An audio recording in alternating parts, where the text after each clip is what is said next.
What's good, YouTubers and YouTubettes? This is JB Sports back again with another one.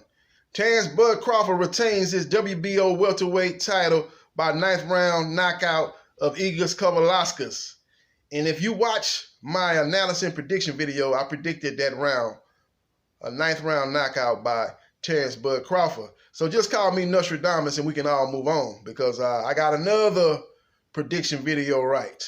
I predicted the 9th round knockout by Terrence Bud Crawford, and that's just exactly what happened. Let's talk about the fight, man. Let's talk about the fight. We're going to move on past that. We already know I'm Nostradamus. If you want to know about predicting the fight, come check me out, and I'll get you and point you in the right direction. But anyway, good fight, man, by Terrence Bud Crawford. He's taking a lot of criticism from getting knocked down. Didn't get counted as a knockdown. He got knocked down, I think it was in the 3rd round. He was able to get knocked down, but you notice in that same round that he allegedly got knocked down in, he got up and started walking down Egis Kavaliauskas, started backing him up and started taking real estate of the ring, man. So I noticed that, and even in that round that he got knocked down, he started, actually taking and imposing his will on Egis Kavaliauskas. The first 3 rounds, I think I had 2 of them going to Egis Kavaliauskas, so he was ahead after the first of the first 3 rounds. I had him 2 rounds to 1 up after 3 rounds. He was able to catch Terrence Crawford with the right hand. He caught him multiple times, and he was actually able to time Crawford coming in with the right hand. So he fought a very good fight the first 3 rounds. I thought Terrence Bud Crawford was expecting him to be a little bit more aggressive, and he actually came out and tried to box Terrence, and Terrence had to kind of make the adjustment on that front. But he was able to do it, man. He was able to do it, man, and he's done this in other fights, man. I don't know why people going crazy about, oh, man, Bud got hurt, man. He got rocked several times. He got knocked down. The referee didn't count it. Let's go back to the Kavaliauskas fight. He got rocked in that fight early on. But what happened? Made the adjustments, ended up stopping Kavaliauskas. Same thing with Hank Lundy. He fought him. He got hurt early in that fight a couple of times.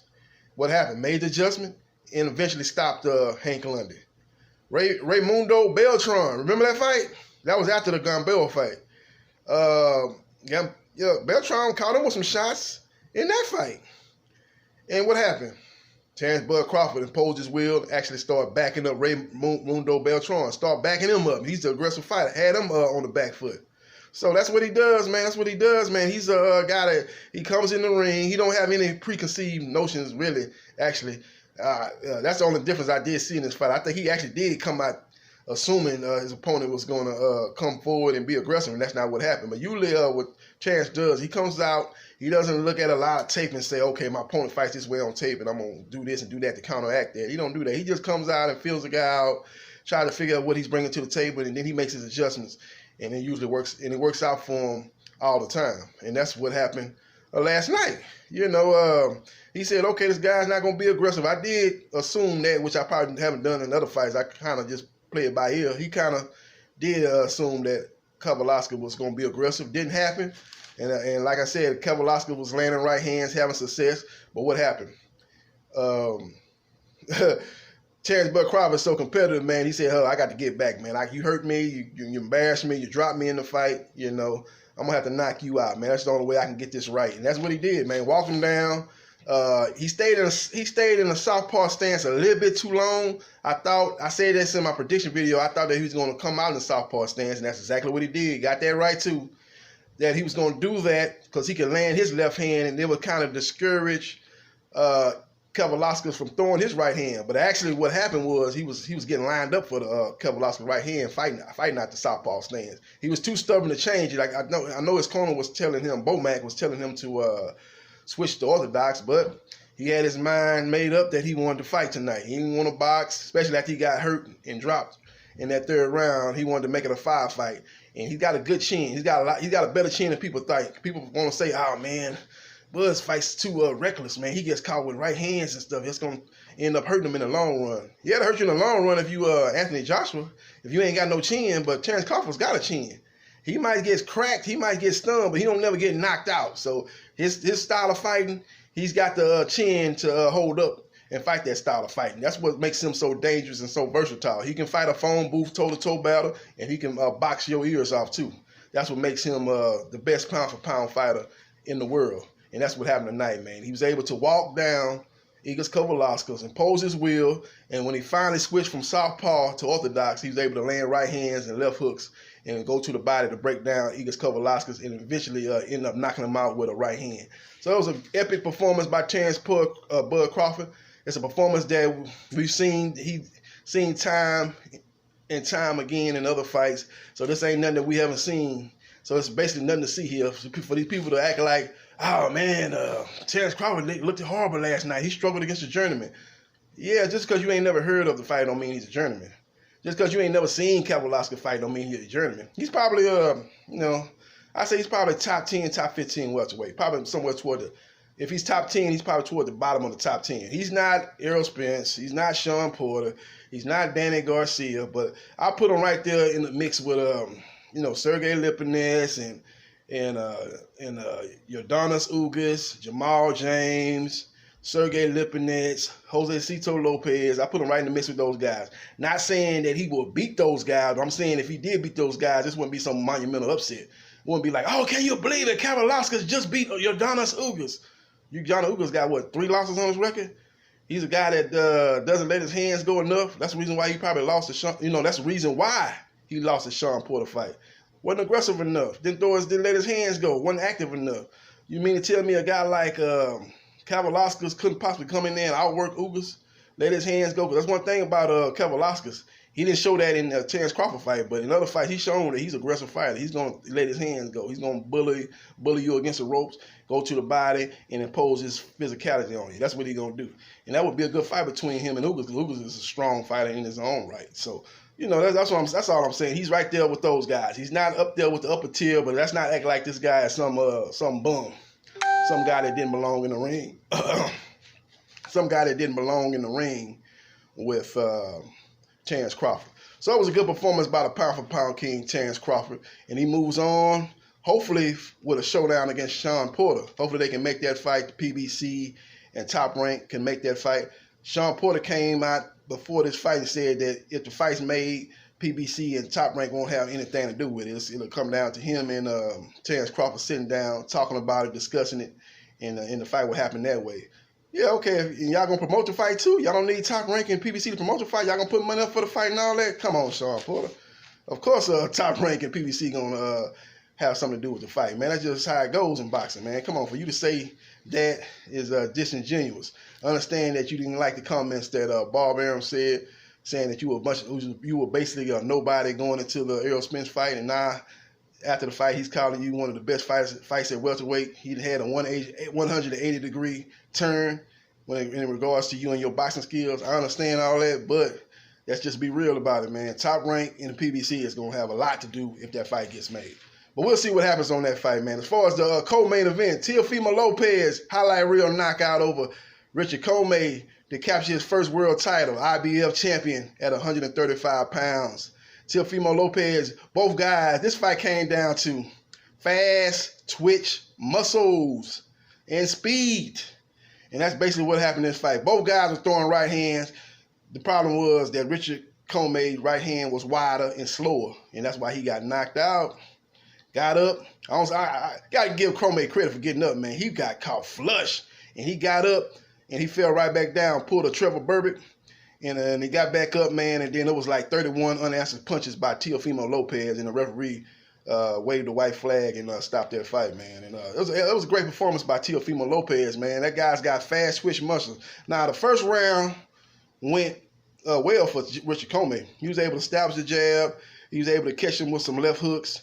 And he actually caught Lopez with a couple of right hands. So it was a competitive round. It wasn't like Lopez wasn't doing anything. He was catching him with some good left hooks, man. A couple of left hooks that I thought got Commey's attention, man. But the second round, both guys were doing some good things, man. And it just came down to Lopez is just a faster fighter, man. He's a faster fighter, and his punches are straighter than Commey's.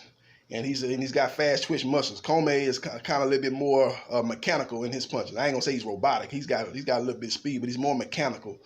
And he doesn't have those fast twitch muscles like Teofimo Lopez, and that was able to get the victory for him. Now, in my prediction and analysis video, I predicted Teofimo Lopez to win by 5th round knockout. So I was 3 rounds off. But I did predict Teofimo Lopez to get the knockout. Now, a lot of people were predicting Commey to win. They thought Lopez wasn't ready for this stage. He lacked the experience, and then Commey had been in a lot of big fights, and arguably is undefeated going into that fight, as his 2 losses were disputed split decisions to Shakov and Robert Easter Jr. So it was a true 50-50 fight. So for Lopez to win the fight and dominate in a spectacular fashion, highlight real knockout, says a lot about him and his bright future.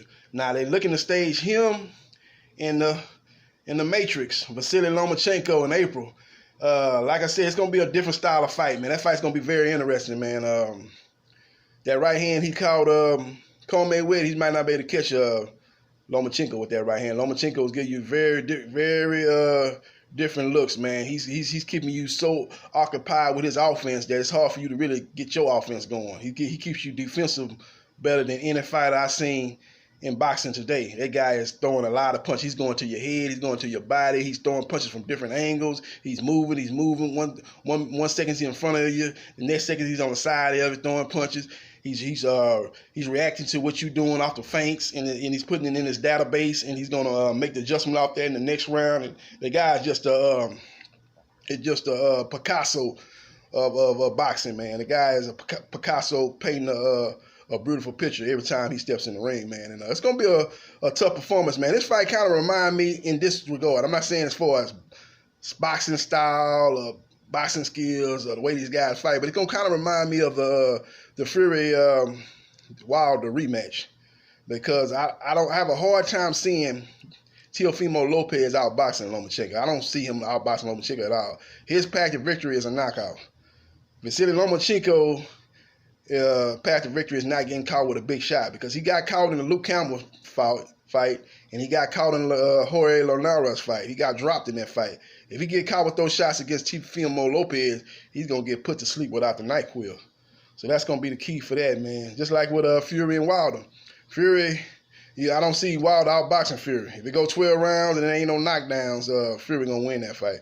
But if the thing about it is, Deontay Wilder, all he needs is 2 seconds to be perfect, and he can put you to sleep. And that's exactly what we're looking at with Teofimo Lopez, man. He's gonna be looking to land the big shot, because he is the bigger fighter. He is the stronger fighter, and he's gonna be looking to impose his size and strength on Vasily Lomachenko.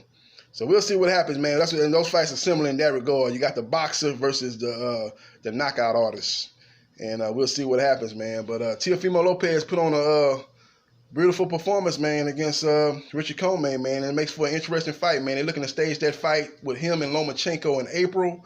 I'm hearing that it's going to either be on, it could be on ESPN Plus, or ESPN pay-per-view. We'll see what happens, man. But that's going to be a big fight coming up in April, man.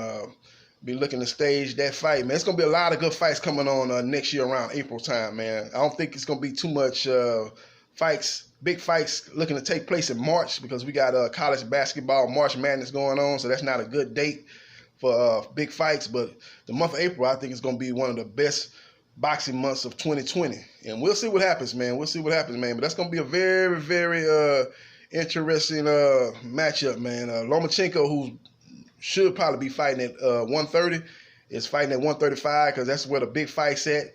Said he's looking to fight Gervonta Tank Davis after he beats Teofimo Lopez. So it's gonna be interesting, man. Like I said, he's gonna be giving both guys bring something to the table that the other guy got to worry about.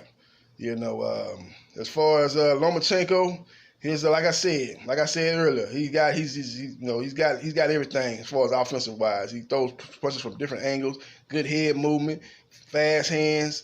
Good jab, good right hand. He's good to the body. He gets you out of position a lot of times. He's a smaller guy too, but he likes to back his opponent up. He's not running. For a guy that small and he got short arms too, he's fighting off the front foot too. And he's looking to back up his opponents. And a lot of times his opponents are the harder punches. He still looks to back them up, because he feels that he's advantage. He doesn't fight well going backwards anyway, Lomachenko. So if Teofimo Lopez can back up Lomachenko, he'll have a huge advantage in that fight. But Lomachenko, is going to be stepping to Teofimo Lopez. Even though he know Lopez got the power in both hands,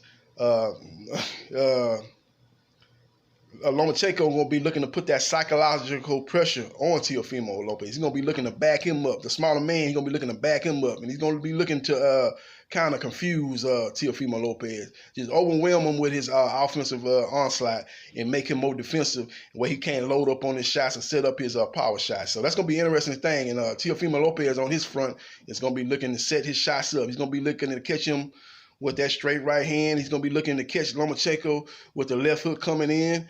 And he's gonna be looking to for that one moment where he can land that money shot, man. Because he looks at what Linares did and what Luke Campbell did, and he says, if I'm in that same position and if I land that same punch, I can get Lomachenko out of there. So we'll see what happens, man. We'll see what transpires. And one more thing before I go, a quick thing on the Mike Conlon nicotine fight.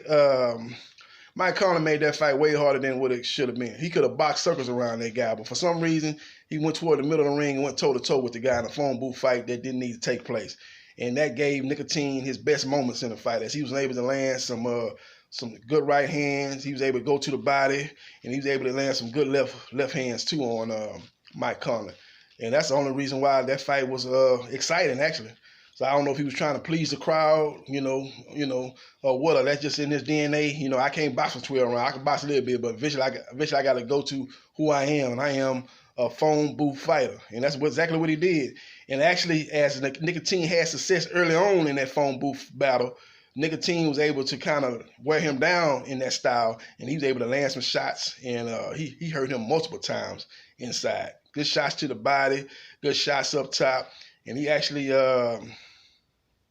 started backing up Nicotine, and he was able to win a unanimous decision. That's Nicotine, man. One thing about him, he's still fighting like an amateur. He's got to get out that amateur style, because even when he was closing the gap, when Mike Conlon was moving, when he got there, he started throwing them pitter-pat punches, like them old amateur style of punches, and the punches wasn't effective, man. He's got to have to change coaches, man. I don't know if he still got the coaches he had in the Olympics, man. If he do, he need to get him a professional coach. When you get there, when you close the distance and you get inside, you got to be able to throw your punches properly with full force, step into your punches, and land your punches, man, with authority, man. You can't be throwing them old pitter-patter punches once you close the distance, man, like you still fighting for the Russian national Olympic team, man. That was ridiculous. He's going to have to do better than that, Nicotine, if he want to have any kind of successful professional career.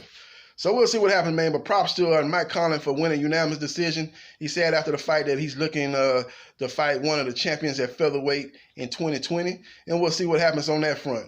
This is JB Sports, the man, the myth, the legend. I holla.